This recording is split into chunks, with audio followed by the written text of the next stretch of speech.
Christmas കാലഘട്ടത്തിൽ ക്രിസ്ത്യാനികളെ ആക്രമിക്കുന്നതിൻ്റെ പിന്നിലെ ജിഹാദി ചിന്ത എന്താണ്?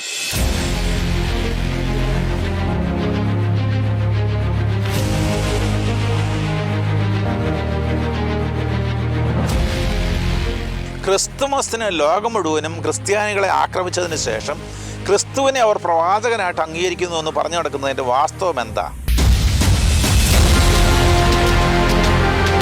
വളരെ സമാധാനപരമായി ജീവിച്ചുകൊണ്ടിരുന്ന ഒരു രാജ്യമാണ് ജർമ്മനി.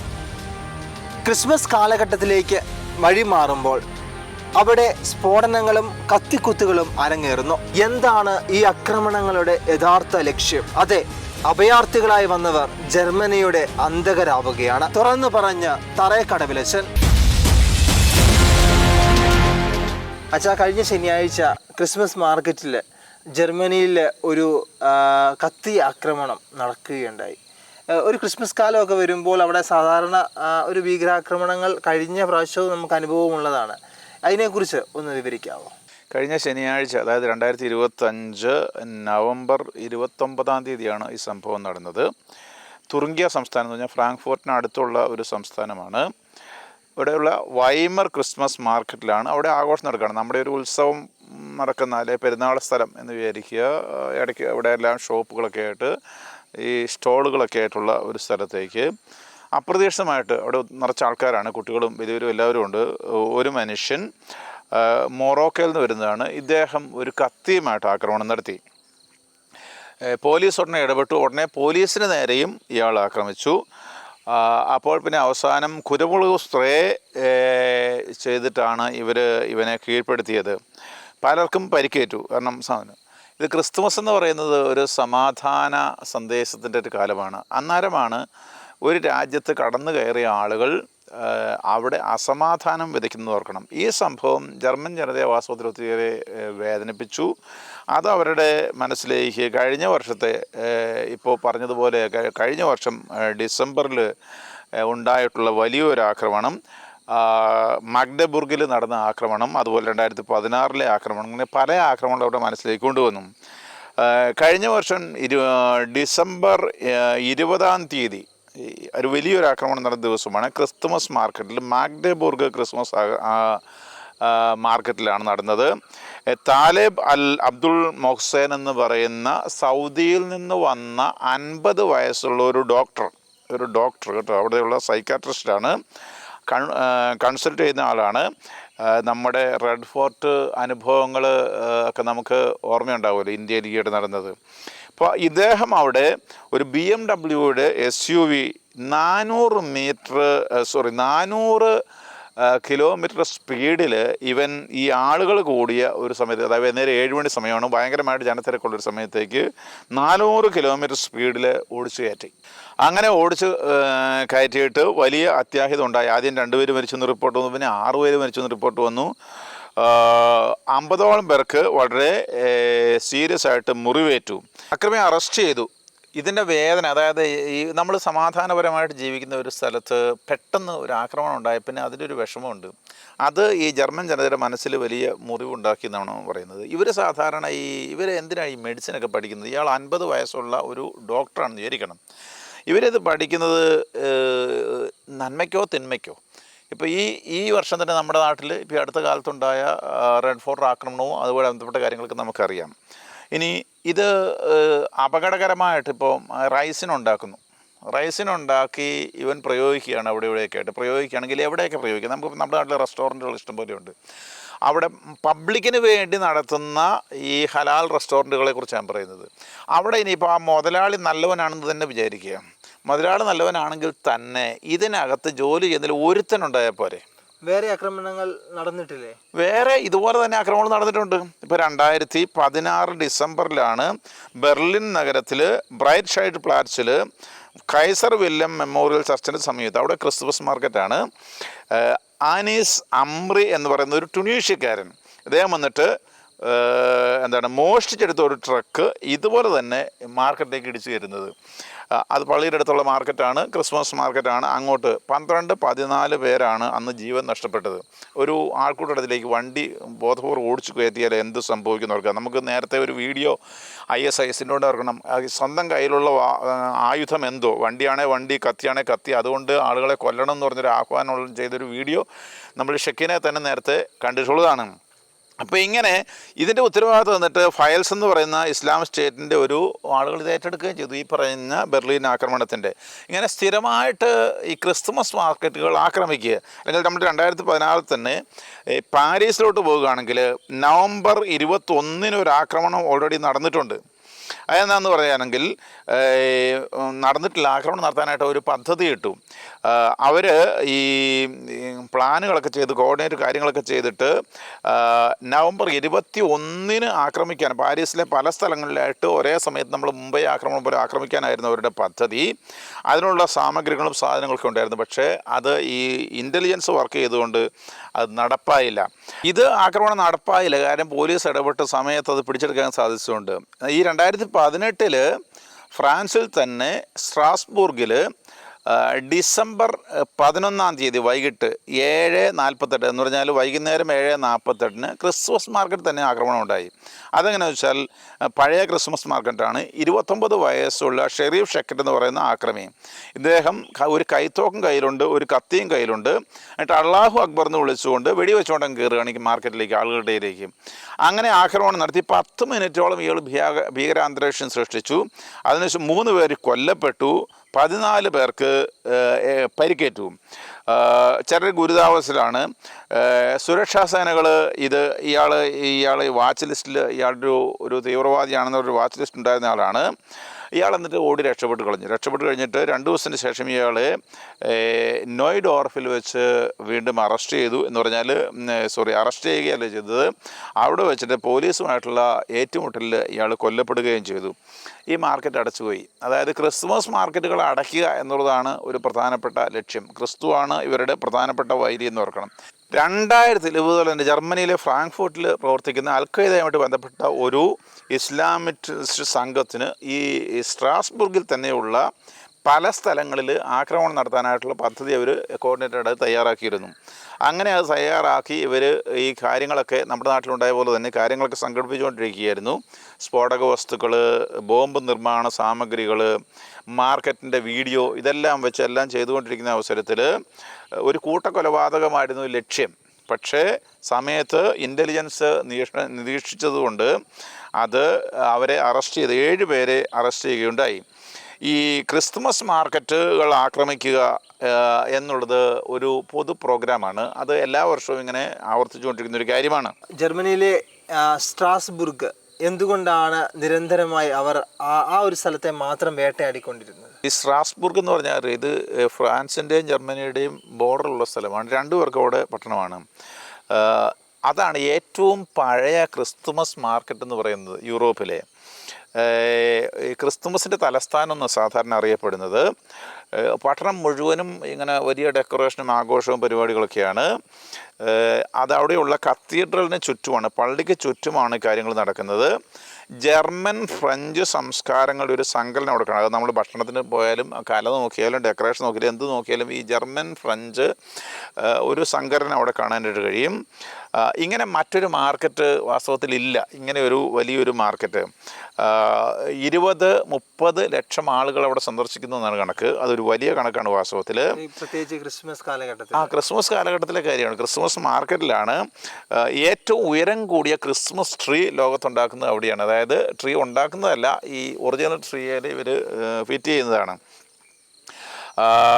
ഇതോടനുബന്ധിച്ച് ഈ ക്രിസ്മസ് ആയതുകൊണ്ട് വലിയ ചാരിറ്റി പ്രവർത്തനങ്ങളും നടക്കും. അതായത് ഈ പൈസ കളക്ട് ചെയ്യുന്നു, അത് കഴിഞ്ഞ് പല കാര്യങ്ങൾ ചെയ്യുന്നു. അതുകൊണ്ട് തന്നെ ഇതിങ്ങനെ പല കാര്യങ്ങളിൽ വ്യത്യസ്തമായതുകൊണ്ട് യുനെസ്കോ ഇതിനെ ഹെറിറ്റേജ് സൈറ്റായിട്ട് അംഗീകരിച്ചിട്ടുള്ളതാണ്. അവിടെ കയറി ആക്രമിക്കുക എന്ന് പറയുന്നത് അവരുടെ ഒരു വലിയ ലക്ഷ്യമാണ്. ക്രിസ്മസ് മാർക്കറ്റിൽ ആക്രമിക്കുക എന്ന് പറയുന്നത് അതാണ് ഇവരുടെ ഈ ലക്ഷ്യങ്ങളെക്കുറിച്ച് നമ്മൾ അവബോധമുള്ളവരാകണമെന്ന് പറയുന്നത്.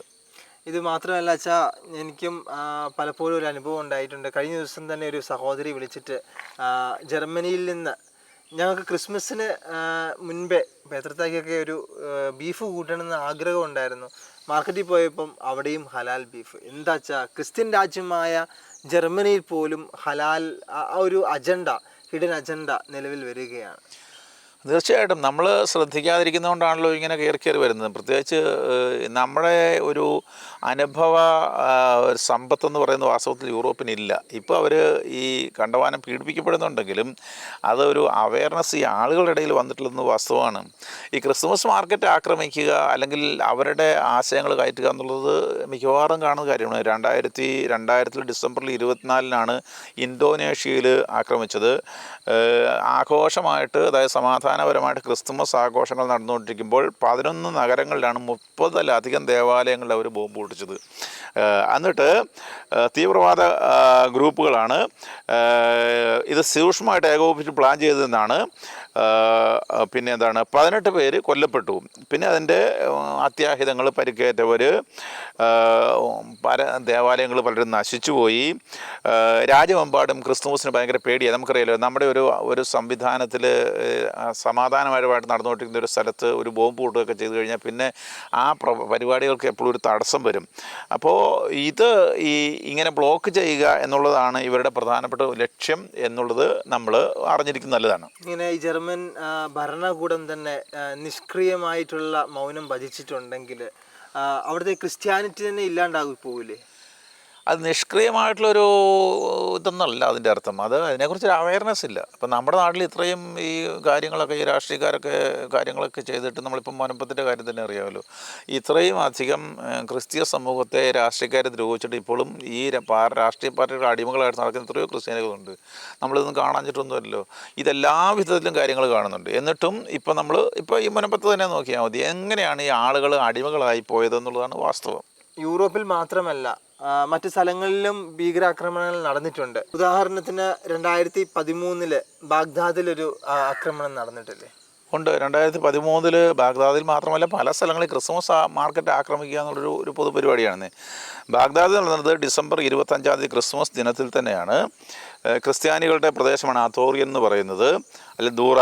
അവിടെ മാർക്കറ്റിലും ദേവാലയവും കൂടെ ചേർന്നുള്ള സ്ഥലത്ത് അവിടെ ക്രിസ്മസിൻ്റെ ആഘോഷങ്ങൾ നടന്നുകൊണ്ടിരിക്കുന്ന സമയത്ത് 2 ബോംബുകൾ ഒരേ സമയത്ത് പൊട്ടി മാർക്കറ്റിൽ. ഈ ബോംബ് പൊട്ടി ഇതിന് ശേഷം ദേവാലയത്തിൽ നിന്ന് ആളുകൾ ഈ ക്രിസ്മസ് കർമ്മം കഴിഞ്ഞ് പുറത്തോട്ടിറങ്ങി വരുന്ന സമയത്ത് കാറ് ബോംബ് പൊട്ടിത്തെറിക്കുന്നു. 38 പേര് കൊല്ലപ്പെടുന്നു, 70 പേർക്ക് പരിക്ക്. അതുകൊണ്ട് തന്നെ ഈ സുരക്ഷയില്ലാത്തതുകൊണ്ട് ആളുകൾ പലരും അവിടെ നിന്ന് നാട് വിടാനായിട്ട് നിർബന്ധിതരായിത്തീർന്നു. അതായത് ക്രിസ്ത്യാനികളെ അവിടെ നിന്ന് ഓടിച്ചു വിടുക എന്നുള്ളതാണ് ലക്ഷ്യം. നമ്മൾ യൂറോപ്പിലോട്ട് തന്നെ ഇപ്പോൾ ഇതൊരു വലിയൊരു വ്യാധിയാണെന്ന് ഓർക്കണം. യൂറോപ്പിലോട്ട് തന്നെ പോവാണ്. ജർമ്മനിയിൽ ലൂഡ്വിഗ്സ് ഹാഫനിൽ 2016 ഡിസംബറിൽ ക്രിസ്മസ് മാർക്ക് തന്നെ ലക്ഷ്യമിട്ടുകൊണ്ടാണ്. ഇത് ചെയ്യുന്ന ആരാണെന്നറിയാമോ? 12 വയസ്സുള്ള ഒരു ജർമ്മൻ ഇറാഖി ബാലനാണ്. അവൻ അവിടുത്തെ ലുഡ്വിഗ്സ് ഹാഫനിലെ താമസക്കാരനാണ്. പോലീസ് സമയത്ത് ഇടപെട്ടത് കൊണ്ട് അത്യാഹിതം ഒഴിവായി. ഈ 12 വയസ്സുള്ള ഒരു പയ്യൻ ഓൺലൈൻ വഴി ISIS തീവ്രവാദം പഠിക്കുന്നു. അങ്ങനെ പഠിച്ചിട്ട് 2 ഘട്ടങ്ങളിലായിട്ട് ആക്രമണം പദ്ധതിയിട്ടു. ആദ്യ സമയം 2016 നവംബറിലാണ് ക്രിസ്മസ് മാർക്കറ്റിൽ ഇവൻ ചെറിയൊരു നെയിൽ ബോംബ്, അതായത് ആണി നിറച്ച ബോംബ് ഒരു സ്ഥലത്ത് കൊണ്ട് വയ്ക്കുന്നു. അത് പൊട്ടിത്തെറിച്ചില്ല. ഇപ്പോൾ ഇവിടെ തന്നെ ആണെങ്കിലും പ്രഷർ കുക്കറിൽ പിള്ളേരെ ബോംബുണ്ടാക്കാൻ പഠിപ്പിക്കുന്ന കാര്യമൊക്കെ കഴിഞ്ഞ ആഴ്ചത്തെ വീഡിയോയിൽ നമ്മൾ പറഞ്ഞതാണ്. ഇങ്ങനെയുള്ള കലാപരിപാടികളാണ് ചെയ്യുന്നത്. രണ്ടാമത് ഈ പൊതുസ്ഥലത്ത് ക്രിസ്മസ് മാർക്കറ്റ് കൊണ്ടുവെക്കുകയാണ്.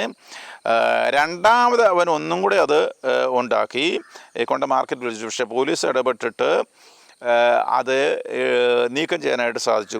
കുട്ടികളെ വരെയും ഇവർ റാഡിക്കലൈസ് ചെയ്യുന്നു, അല്ലെങ്കിൽ എത്രമാത്രം ഭീകരമാണ് എന്ന് പറഞ്ഞാൽ, ക്രിസ്തുമസ് മാർക്കറ്റിൽ ഈ ബോംബ് കൊണ്ട് പൊട്ടിക്കണം എന്നൊരു കൊച്ചിൻ്റെ തലയിൽ ആശയം കയറുന്നുണ്ടെങ്കിൽ അത് എത്ര സീരിയസ് ആണ്, അത് എവിടെയൊക്കെ ഇത് നടക്കുന്നുണ്ട് എന്ന് നമ്മൾ പഠിച്ചിരിക്കേണ്ടതാണ്. തുടർന്ന് നമ്മൾ നോക്കിയാൽ ഈ ക്രിസ്മസ് മാർക്കറ്റുകളുടെ ചരിത്രം നോക്കാൻ 2012 നൈജീരിയയിൽ ക്രിസ്മസ് ആക്രമണം നമ്മൾ വായിച്ചിട്ടുള്ളതാണ്. 2024-25 നടന്നിട്ടുണ്ട്. ക്രിസ്ത്യൻ ദേവാലയങ്ങളാണ് അവർ ലക്ഷ്യമിടുന്നത്. ബൊക്കോ ഹറമാണ് ഇത് ചെയ്തുകൊണ്ടിരിക്കുന്നത്. ക്രിസ്മസ് ദിനത്തിലും അതുപോലെ ബന്ധപ്പെട്ട കാര്യങ്ങളുമാണ് പല സ്ഥലങ്ങളിലായിട്ട് പല വിധത്തിൽ ആക്രമണം നടന്നിട്ടുണ്ട്. മൈഥുഗുരിയിൽ ബോംബ് സ്ഫോടനങ്ങൾ നടന്നു. പോത്തിസ്കുമിൽ തോക്കുധാരികൾ ആക്രമണം നടത്തി. കനോയിൽ സുരക്ഷാ സേനയ്ക്കെതിരെ ആക്രമണം ഉണ്ടായി. ജോസിൽ ബഹുസ്വര സമൂഹമുള്ളൊരു സ്ഥലമാണ്. അവിടെ ഡസൻ കണക്കിന് ആളുകൾ കൊല്ലപ്പെട്ട ഒരു സ്ഫോടനം ഉണ്ടായി. ഇങ്ങനെ നൈജീരിയ സ്ഥിരമായിട്ട് ഈ ആക്രമണങ്ങൾ നടക്കുന്നുണ്ടെന്ന് നമുക്കറിയാം. അതുപോലെ നൈജീരിയ 2018 ക്രിസ്മസ് ആക്രമണം നടന്നിട്ടുണ്ട്. സെൻറ്റ് തെരേസാസ് പള്ളിയുടെ ക്രിസ്മസ് ആഘോഷത്തിൻ്റെ അവസരത്തിൽ കാർ ബോംബ് പൊട്ടിത്തെറിച്ച സംഭവം നമ്മൾ വായിച്ചുള്ളതാണ്. ഏകദേശം 37-45 പേര് അന്ന് കൊല്ലപ്പെട്ടു. 50-ലധികം പേർക്ക് പരിക്കേറ്റു. ഇങ്ങനെ ക്രിസ്മസ് ആക്രമണങ്ങൾ തുടർച്ചയായിട്ട് നടന്നുകൊണ്ടിരിക്കുന്നത് നമുക്ക് മാധ്യമങ്ങളിലൂടെ അറിയാനായിട്ട് സാധിക്കും. 2007 അൾജീരിയയിൽ, നമ്മൾ മറ്റു സ്ഥലത്തേക്ക് അൾജീരിയയിൽ ക്രിസ്മസ് സീസൺ മുഴുവനും ആക്രമണങ്ങളായിരുന്നു നടത്തിയിരുന്നത്. AQIM എന്ന് പറയുന്ന അൽഖയ്ദയുമായിട്ട് ബന്ധപ്പെട്ട സംഘടനകളാണ്. ക്രിസ്തുമസ് കാലഘട്ടത്തിൽ അക്രമങ്ങൾ നടക്കുന്നു. 12 വയസ്സുള്ള കുട്ടി പോലും ബോംബുണ്ടാക്കി ക്രിസ്ത്യാനികളെ കൊല്ലുന്നു. ഇത് ക്രിസ്തുവിനും ക്രിസ്തുവിൻ്റെ രാജ്യത്തിനും എതിരായിട്ടുള്ള ഒരു പ്രവർത്തന ശൈലി തന്നെയല്ലേ? തീർച്ചയായിട്ടും ഇത് ക്രിസ്തുവിനെതിരെയുള്ള ആക്രമണം എന്നുള്ളത് യാതൊരു സംശയമില്ല. ഇത്രയും അധികം സംഭവങ്ങൾ നടന്നുകൊണ്ടിരിക്കുകയാണ്. ഈ പൗലോസ്, അതായത് സാവൂള് ഈ ദമാസ്കസിലേക്ക് പോകുമ്പോൾ ഈശോ പ്രത്യക്ഷപ്പെട്ട് ചോദിക്കുന്നത് എന്താണ്? സാവൂള് പീഡിപ്പിച്ചുകൊടുക്കുന്ന ക്രിസ്ത്യാനികളെയാണ്. സാവൂളിനോട് ഈശോ ചോദിക്കുന്നത്, സാവൂൾ സാവൂൾ നീ എന്തിനാ എന്നെ പീഡിപ്പിക്കുന്നു എന്നാണ്. ഇത് ഈ ക്രിസ്തുമസിൽ ആക്രമിക്കുക, ക്രിസ്ത്യാനികളെ ആക്രമിക്കുക എന്നുള്ള ക്രിസ്തുവിനെതിരെയുള്ള ആക്രമണമാണെന്നുള്ളത് കൃത്യമായ കാര്യമാണ്. ഇത് വാസ്തവത്തിൽ ഇന്ന് തുടങ്ങിയതല്ല എന്നതാണ് വാസ്തവം. ഇനി ഇന്ന് ഈ ബോംബ് പൊട്ടിക്കുന്ന ഈ 12 വയസ്സുള്ള കുട്ടിയടക്കം ബോംബ് പൊട്ടിക്കുന്ന ആളുകൾ എവിടെ നിന്നാണ് കാര്യങ്ങൾ പഠിച്ചത്? ഇവരുടെ ഗ്രന്ഥങ്ങൾ തന്നെയല്ലേ. ഒരാൾ ഡോക്ടറായി വരുന്നത് എന്തിനാണ്? ആളുകളെ കൊല്ലാനായിട്ടാണോ അതോ ആളുകളെ ശുശ്രൂഷിക്കാനായിട്ടാണോ? ഇതിനെയാണ് ക്രിസ്തുവിൻ്റെ വൈരികൾ എന്ന് പറയുന്നത്. തുടക്കം മുതലുള്ളതാണ്. അത് നമുക്ക് പല ആളുകൾക്കും ഇന്നത്തെ കാലത്ത് ഈ റിലേറ്റീവ്സം വല്ലാതെ വന്നതുകൊണ്ട് മനസ്സിലാകുന്നില്ലെന്ന് മാത്രമേ ഉള്ളൂ. പല ക്രിസ്ത്യാനികളും മുസ്ലിംസ് ക്രിസ്തുവിനെ പ്രവാചകനായിട്ട് കരുതുന്നുണ്ട്. അതുകൊണ്ട് അവർ നമ്മുടെ സഹോദരങ്ങളാണ് എന്നുള്ള രീതിയിൽ നടക്കാറുണ്ട്. യഥാർത്ഥത്തിൽ അതിൻ്റെ പിന്നിലെ സത്യം എന്താണ്? ക്രിസ്തുവിനെ കുറിച്ചുള്ള ദൈവത്തിൻ്റെ പ്രവചനം, അതായത് ദൈവത്തിൻ്റെ വാഗ്ദാനം BC 2000 നടക്കുന്ന കാര്യമാണ്. അത് തന്നെ നീക്കം ചെയ്യുന്ന ആളുകൾ പ്രവാചകനായിട്ട് പറഞ്ഞതിനായിട്ടുള്ള ലക്ഷ്യമുണ്ടായിരിക്കുമല്ലോ തീർച്ചയായിട്ടും. ഇത് എന്തിനാണ് ക്രിസ്തുവിനെ പ്രവാചകനായിട്ട് പറയുന്നതെന്ന് ചോദിച്ചാൽ, അവസാന പ്രവാചകൻ മുഹമ്മദ് ആണെന്ന് പറയണം. അത് ഖുറാൻ്റെ 42:13 വായിച്ചാൽ അവസാന പ്രവാചകൻ ആരാണ് എന്ന് ചോദിച്ചാൽ അത് മുഹമ്മദാണ്. അതിനു മുമ്പ് ക്രിസ്തു വന്നിട്ടുണ്ട് എന്ന് പറഞ്ഞ് ക്രിസ്തുവിനെ താഴ്ത്തുക എന്നുള്ളതാണ് ലക്ഷ്യം. പിന്നെ അടുത്ത കാര്യം നോക്കിയാൽ, വിശുദ്ധ ബൈബിളിൽ നമ്മൾ പാപം ചെയ്തു, തിന്മ ചെയ്തു എന്ന് പറയുന്ന ആളുകളെല്ലാം ഇവർ പ്രവാചകന്മാർ ലിസ്റ്റുണ്ട്. പറഞ്ഞാൽ ക്രിസ്തു ആ നിലയിലാണ് കൊണ്ടുവരുന്നത്. ആദം, ലോത്ത്, സോളമനെയൊക്കെ ഇവർ പ്രവാചകനായിട്ട് പറയാറുണ്ട്. ആ ലിസ്റ്റിലേക്കാണ് ഈശോയെ കൊണ്ടുവരുന്നത്. ഓർത്തുകൊള്ളണം. വാസ്തവത്തിൽ യോഹന്നാൻ 3:19 വ്യക്തമായിട്ട് ഈ കാര്യങ്ങൾ പറഞ്ഞിട്ടുള്ളതാണ്. ഈശോ പറഞ്ഞ എന്താണ്? ഇതാണ് ശിക്ഷാവിധി, പ്രകാശം ലോകത്തിലേക്ക് വന്നിട്ടും മനുഷ്യർ പ്രകാശത്തേക്കാൾ അധികമായി അന്ധകാരത്തെ സ്നേഹിച്ചു, കാരണം അവരുടെ പ്രവൃത്തികൾ തിന്മ നിറഞ്ഞതായിരുന്നു. ക്രിസ്തു എന്നാണ് വന്നതെന്ന് ഓർക്കുക. ഈ പറയുന്ന യോഹന്നാന്റെ സുവിശേഷം 1-ാം നൂറ്റാണ്ടിൽ എഴുതുന്നതാണ്. ഇവർ ഈ മുഹമ്മദ് വന്നിട്ട് ഈ ഖുറാൻ എഴുതപ്പെടുന്നത് എന്നാണ്. ഖുറാൻ പറഞ്ഞത് എന്തായാലും ഈ 7-ാം നൂറ്റാണ്ടിലാണല്ലോ. ഇത്രയും നൂറ്റാണ്ടുകൾ കഴിഞ്ഞിട്ട് ഈ കഥ പറയുക. ഇനി അബ്രാഹത്തിൻ്റെ കഥയൊക്കെ ആണെങ്കിൽ 2500 വർഷം കഴിഞ്ഞിട്ടാണ് പറയുന്നത്. ഇനി അന്ന്, അതായത് ഈ പറയുന്ന ഖുറാനും ബൈബിളും ജന്മം എടുക്കുന്നതിന് മുമ്പ് ആ കാലഘട്ടത്തിൽ ഇന്നത്തെ പോലെ വാർത്താവിനിമയ സംവിധാനങ്ങളൊന്നും ഇല്ലെന്നും ഓർത്തു കൊള്ളണം. യോഹന്നാൻ്റെ 16:2 എന്താണ് പറയുന്നത്? നിങ്ങളെ കൊല്ലുന്ന ഏവനും താൻ ദൈവത്തിന് ബലിയർപ്പിക്കുന്നുവെന്ന് കരുതുന്ന സമയം വരുന്നുവെന്നാണ്. ഇതെല്ലാം ജീവനുള്ള വചനങ്ങളാണ്. അള്ളാഹു അക്ബർ എന്ന് വിളിച്ചുകൊണ്ടാണല്ലോ പലപ്പോഴും ഈ ആളുകളെ കൊല്ലുന്നത്. ഇതെങ്ങനെയാണ് ഇത് ദൈവത്തിൽ ആരോപിക്കുന്നത്, സ്രഷ്ടാവായ ദൈവത്തിൽ ആരോപിക്കുന്നതെന്ന് ചോദിക്കണം. 2019 ഏപ്രിൽ 21 നമ്മുടെ ശ്രീലങ്കയിൽ ഈസ്റ്ററോടനുബന്ധിച്ച് പള്ളികളിൽ ബോംബ് പൊട്ടിക്കാരെന്ന് നമുക്കറിയാം. 270 പേരാണ് അന്ന് മരിച്ചത്. എത്രയോ ആളുകൾക്ക് ദാരുണമായിട്ട് പരിക്കേറ്റു എന്ന് ഓർക്കണം. അതുപോലെ തന്നെ ഇഷ്ടംപോലെ ഈസ്റ്ററുമായിട്ട് ബന്ധപ്പെട്ടും ഈ പറഞ്ഞതുപോലെ ഇതെല്ലാം ക്രിസ്തുവിൻ്റെ ആണല്ലോ. നൈജീരിയയിലും എല്ലാം ഈ ആക്രമണങ്ങൾ നടക്കുന്നുണ്ട്. എന്തുകൊണ്ട് ഇങ്ങനെ ക്രിസ്തുമസിനും ഈസ്റ്ററിനും ചോദിച്ചാൽ അത് ക്രിസ്തുവിൻ്റെ തിരുനാളുകളാണ്. അവിടെ ആക്രമിക്കണം, കാരണം അത് സാത്താൻ്റെ കൃത്യമായിട്ടുള്ള സ്ട്രാറ്റജിയാണ്. പക്ഷേ ഈ ക്രിസ്മസ് കാലഘട്ടത്തിലെ നിരന്തരമായ ആക്രമണം, അതിൻ്റെ പിന്നിലെ ഇവരുടെയൊക്കെ ദൈവശാസ്ത്ര നയം എന്താണ്?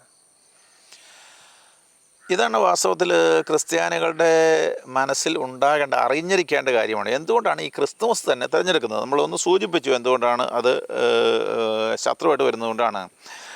പിന്നെ മറ്റുള്ളവരെ അവരുടെ ആഘോഷ അവസരങ്ങൾ ആക്രമിച്ചാൽ അവരെ ഹ്യൂമിലിയേറ്റ് ചെയ്യാം, അവരെ അങ്ങോട്ട് ഇല്ലായ്മയായിക്കൊള്ളുക. അല്ല, നമ്മളൊരു ആഘോഷമായിട്ട് പെരുന്നാൾ നടക്കുമ്പോൾ അവിടെ കൊണ്ടുപോയിട്ട് ബോംബിട്ടാൽ അവരെ ഹ്യൂമിലിയേറ്റ് ചെയ്യുക എന്നുള്ളതാണ് ഒന്നാമത്തെ കാര്യം.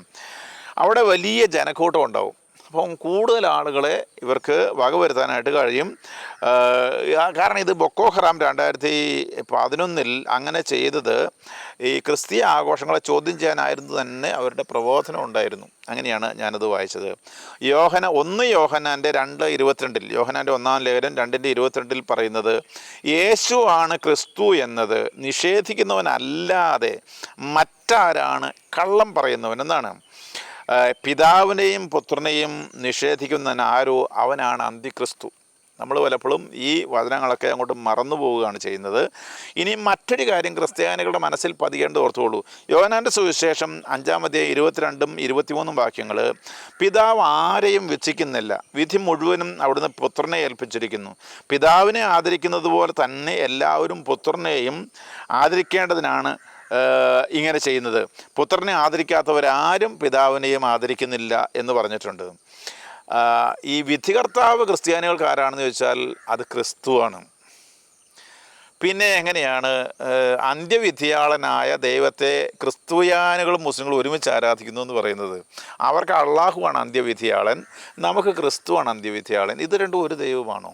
അപ്പം ഇങ്ങനെ ഈ ദൈവശാസ്ത്രപരമായിട്ട് വ്യക്തതയില്ലാത്ത കാര്യങ്ങൾ ആളുകൾ പറഞ്ഞുകൊണ്ട് നടക്കുന്നതാണ് ഒന്നാമത്തെ ഒരു കാര്യം. രണ്ടാമത്തെ, ഈ ക്രിസ്മസ് കാലഘട്ടത്തിൽ ആഘോഷങ്ങളുടെ സമയത്ത് പള്ളിയിലൊക്കെ ആക്രമിച്ചാൽ എന്താണെന്ന് വെച്ചാൽ സുരക്ഷയുടെ കാരണത്താൽ ഈ കർമ്മങ്ങൾ നിയന്ത്രിക്കപ്പെടും. അതായത് അതില്ലാതാവുകയോ അതിൻ്റെ ആഘോഷം കുറയുകയോ ചെയ്യും. അതാണ് ആക്രമണം എന്ന് പറയുന്നത്. 3, ഇതിന് വലിയ മീഡിയ അറ്റൻഷൻ കിട്ടുമെന്നുള്ളതാണ്. അത് അവധിക്കാലമാകുമ്പോൾ വലിയ വാർത്തകൾ അധികം കാണുകയില്ല, അപ്പം ഇതിന് വലിയ അറ്റൻഷൻ കിട്ടും. പിന്നെ ആളുകളെല്ലാം ഇങ്ങനെ വാർത്ത കേൾക്കാനൊക്കെയുള്ള ഒരു സാഹചര്യത്തിലാണ്. അത് മാനസികമായിട്ട് ഈ ജനങ്ങളിൽ ഭീതി ജനിപ്പിക്കും. സന്തോഷവും സമാധാനമുള്ളൊരു അവസരത്തിൽ ഒരു അത്യാഹിതം നടന്നാൽ അങ്ങനെയാണല്ലോ സാധാരണ. സംവിധാനങ്ങളെ അസ്ഥിരപ്പെടുത്തുക എന്നുള്ളതാണ് ഇവരുടെ പ്രധാനപ്പെട്ട ലക്ഷ്യം. കഴിഞ്ഞ 3 വർഷം വാസ്തവത്തിൽ സുരക്ഷയുടെ പ്രശ്നമൊക്കെ വലിയ പ്രശ്നമായിട്ട് മാറും. കഴിഞ്ഞ 3 വർഷത്തിൽ ക്രിസ്തുമസ് മാർക്കറ്റിൻ്റെ സുരക്ഷയ്ക്കുള്ള ചെലവിൽ ജർമ്മനിയിൽ മാത്രം 44% വർധനയുണ്ടായെന്നാണ് പറയുന്നത്. ജർമ്മനിയിൽ ഈ ക്രിസ്തുമസ് മാർക്കറ്റ് നിലനിർത്താൻ വേണ്ടിയിട്ട് 40%, അതിനവർ കോൺക്രീറ്റ് ഭിത്തികൾ നിർമ്മിക്കണം, ചെക്ക് പോയിൻറ്റുകൾ, ബാക്ക് ചെക്കിങ്, മറ്റു കാര്യങ്ങളൊക്കെ ചെയ്യണം, സെക്യൂരിറ്റിക്ക് ആളെ വെക്കണം. ഇങ്ങനെ പല പല ആവശ്യങ്ങളാണ്. അതിന് ചിലവുകൾ വല്ലാതെ കൂടും. മാഗ്ഡബുർഗിൽ മാത്രം ഈ കഴിഞ്ഞ വർഷം ബോംബ് പൊട്ടിച്ചതിന് ശേഷം അവിടെ ഈ വർഷം സുരക്ഷയ്ക്ക് വേണ്ടി ചെലവഴിച്ചത് 2,50,000 യൂറോയാണെന്നാണ് പറയുന്നത്. എന്ന് പറഞ്ഞാൽ $2,90,000 എന്നാണ് കണക്ക് പറയുന്നത് ഈ 2025. അത്രയും പണച്ചെലവ് കൂടുമ്പോൾ ഈ ആഘോഷങ്ങൾ, മാർക്കറ്റുകൾ നടക്കുമ്പോൾ അത്രയും വരുമാനം മാർക്കറ്റിൽ നിന്നില്ലെങ്കിൽ സ്വാഭാവികമായിട്ടും ആ മാർക്കറ്റ് നിന്നുപോകും. അതുകൊണ്ട് തന്നെ ജർമ്മനിയിൽ ഈ വർഷം ഒത്തിരി മാർക്കറ്റുകൾ തുറന്നിട്ടില്ല. കാരണം അവർക്ക് മുതലാകുകയില്ല. പ്രവർത്തിക്കുന്ന പല മാർക്കറ്റുകളും ഈ ഗവൺമെൻറ് സബ്സിഡിയിലാണ് പ്രവർത്തിക്കുന്നത്. കാര്യം മുതലാകാത്തതുകൊണ്ട്. ഇനി അതിൻ്റെ അടുത്ത പ്രശ്നം എന്താണെന്നറിയാമോ? ഈ ജർമ്മൻകാരെല്ലാ സ്ഥലത്തും വണ്ടി ഓടിച്ച് പോകുന്നവരാണ്. അവർ സൂപ്പർ മാർക്കറ്റ് പോയാൽ വണ്ടി ഓടിച്ച് സൂപ്പർ മാർക്കറ്റ് കയറി അതിനകത്ത് സാധനം മേടിച്ച് ഇറങ്ങി പോരുന്നവരാണ്. ഇപ്പോൾ ഈ ക്രിസ്മസ് മാർക്കറ്റിലൊന്നും വണ്ടി കൊണ്ടുപോകാൻ പറ്റുന്നില്ല. ദൂരെ ഈ സെക്യൂരിറ്റി പ്രശ്നം കൊണ്ട് ദൂരെ ഇട്ടിട്ട് നടന്നു പോകണം. അപ്പോൾ പല ആളുകൾക്കും അസ്വസ്ഥതയായി. പലതും പ്രായമുള്ള ആളുകളാണ്, അവർ ഈ നടന്നു പോകാനൊന്നും ഒരു തയ്യാറല്ല. കാലാവസ്ഥ അങ്ങനെ പറ്റിയൊരു കാലാവസ്ഥയല്ല. അതുകൊണ്ട് പോക്ക് വേണ്ടെന്ന് വെക്കും. ഇതൊക്കെയാണ് ഇവരുടെ ലക്ഷ്യങ്ങളെന്ന് പറയുന്നത്. ഇതില്ലായ്മ ചെയ്യുക, ഒരു കൾച്ചറിൽ ചെന്നിട്ട് അവരെയൊക്കെ ഒന്ന് പഠിച്ചിട്ട് അവരുടെ സംവിധാനം തകർത്ത് കളയാൻ വേണ്ടിയിട്ടാണ് ഇത് ചെയ്യുന്നത്. അത് ക്രിസ്തുമസ് മാർക്കറ്റിൽ ആക്രമണം നടത്തുന്നത് നിശ്ചയമായും അത് ക്രിസ്തുവിനെതിരെയുള്ള ഒരു ആക്രമണം എന്നുള്ളൊരു അവബോധം നമുക്കുണ്ടാകേണ്ടതാണ്. യഹൂദരും അതുപോലെ തന്നെ തന്നെ ക്രിസ്ത്യാനികളും മുസ്ലിംസും അബ്രാഹത്തിൻ്റെ സന്തതികളാണ്, ഒരേ വംശത്തിൽപ്പെട്ടവരാണ് എന്നൊക്കെയാണല്ലോ പലരും പറഞ്ഞു നടക്കുന്നത്. യഥാർത്ഥത്തിൽ അതിൻ്റെ സത്യം എന്താണ്?